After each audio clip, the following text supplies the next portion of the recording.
the actual stamping process probably started around 5 years ago.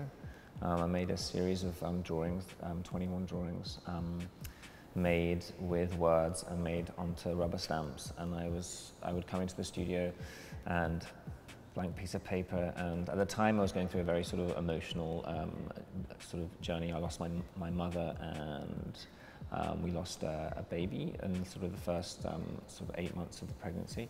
So it was really sort of, it was tough, right? So I needed a way of making a drawing or making art in a way to sort of get rid of all my thoughts or grief. So therefore I came into the studio, I would write the text down, I'd make the rubber stamp, and then I'd just start stamping and stamping and stamping until I created these shapes, these bursts of sort of energy in a way. So they were the first ones, and then the development from that to then making larger paintings. I did a lot of black on black paintings as well, and so they started to just grow and grow and grow in scale, and they're very sort of time-consuming works to make, you know. And what happens in that process is that I think if it's just one person working on something, then it starts to lose energy.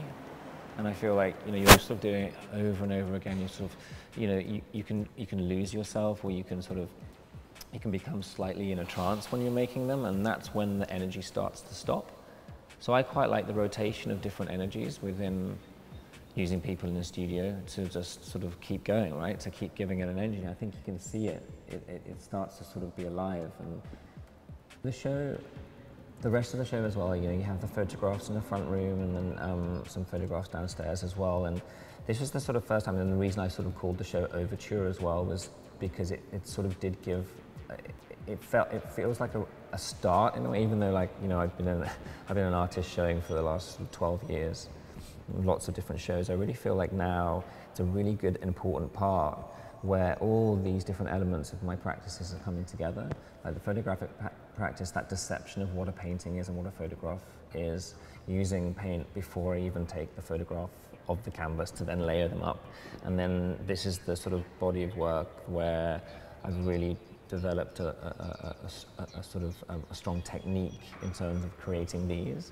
And I think it's such a nice, it is a really nice overview of everything that's sort of been developing over the last sort of 6 years. And so when you come in here, you have a sort of serene quality, you know, and you look around the pictures and they're all very sort of like, they're soft, and I think there's some emotion within them. And then you go downstairs and then you're hit with an image that's quite political.